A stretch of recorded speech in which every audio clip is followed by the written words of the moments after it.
Giacomo Girolamo Casanova tenía apenas 15 años cuando cometió su primera verdadera torpeza de adulto. No una escapada infantil, no una simple travesura, sino una auténtica catástrofe que estuvo a punto de arruinar su carrera antes incluso de que comenzara. Todo había empezado con una hemorragia nasal. El niño que aún era sufría estas hemorragias espectaculares desde su primera infancia. A los 8 años, tras un episodio particularmente alarmante, su abuela Marcia lo había llevado a la isla de Murano para consultar a una hechicera.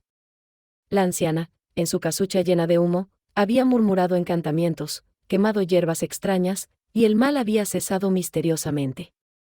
Giacomo había conservado una fascinación duradera por lo oculto y los misterios, pero también una tendencia lamentable a creer que podía resolverlo todo con audacia y un poco de teatro. Esta propensión a la escenificación le había valido algunos triunfos precoces. A los 13 años, estudiando en la Universidad de Padua, había escrito un poema en latín tan elegante en honor de un obispo que éste le había ofrecido una generosa beca. El joven Giacomo había descubierto entonces una verdad esencial: las palabras bien elegidas abrían todas las puertas, sobre todo las de las bolsas bien repletas. Pero a los 15 años, las palabras ya no bastaban. Necesitaba actos, grandeza, reconocimiento. Quería que toda Venecia supiera que había nacido un nuevo genio.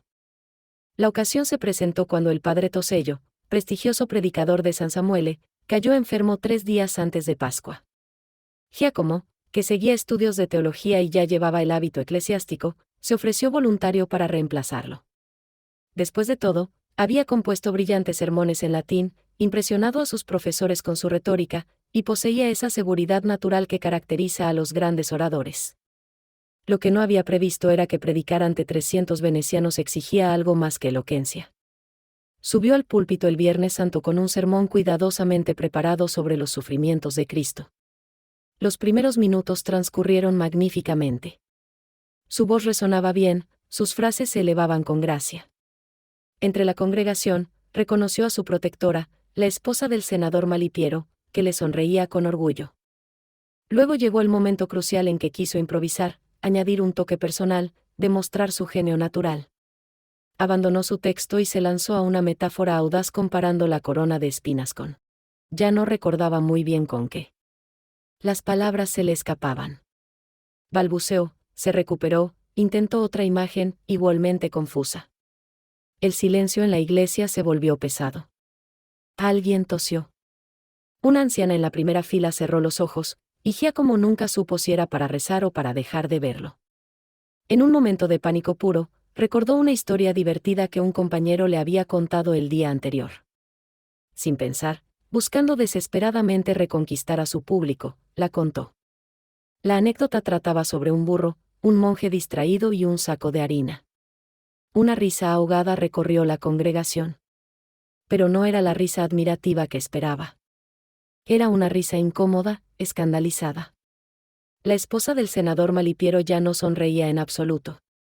Giacomo terminó su sermón en la más total confusión y descendió del púlpito con la certeza de haber arruinado definitivamente su carrera eclesiástica.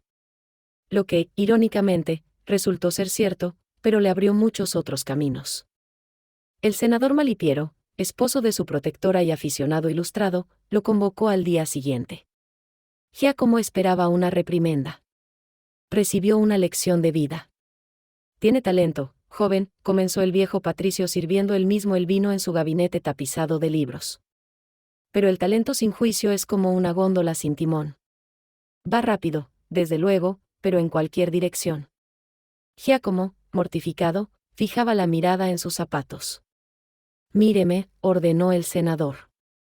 Su error no es haber hablado mal. Su error es haber creído que brillar era más importante que servir a su tema. Usted quería que lo admiraran.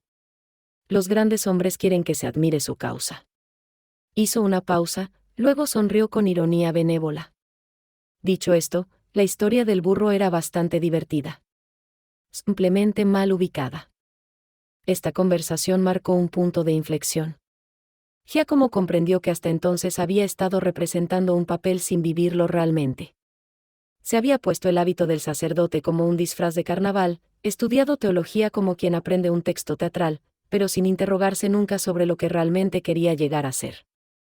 Unos meses más tarde, expulsado del seminario tras una aventura galante con la hija de un zapatero, tenía entonces 16 años y descubría que las mujeres encontraban encantadora su seguridad. Giacomo se encontró tocando el violín en una orquesta para sobrevivir. No era un virtuoso, ni mucho menos. Pero era puntual, presentable, y sobre todo capaz de leer perfectamente las partituras. Una noche, en el Teatro San Moisés, el primer violín cayó ebrio antes del espectáculo. El director, desesperado, suplicó a Giacomo que ocupara su lugar. «No puedo tocar esas partes», protestó el joven. «Son demasiado difíciles». «Finja», respondió el director. «Mueva su arco siguiendo a los demás. El público no notará la diferencia». Giacomo siguió este consejo cuestionable. Simuló brillantemente los pasajes imposibles, tocó realmente las partes simples, y puso tanta pasión en sus movimientos que varios espectadores lo felicitaron al final. Una dama incluso le deslizó una invitación a cenar. Aquella velada le enseñó otra verdad fundamental: la apariencia de dominio era a veces tan eficaz como el dominio mismo. No es que hubiera que ser un impostor, pero saber cómo presentar los talentos reales importaba tanto como poseerlos. A los 17 años, durante una noche de carnaval, Giacomo encontró a un senador anciano que había resbalado en las escaleras del Rialto. El joven lo ayudó a levantarse, llamó a los sirvientes, y permaneció con el anciano hasta que llegó un médico. El senador, agradecido, le preguntó qué podía hacer por él. «Deme un consejo», respondió Giacomo sin pensar.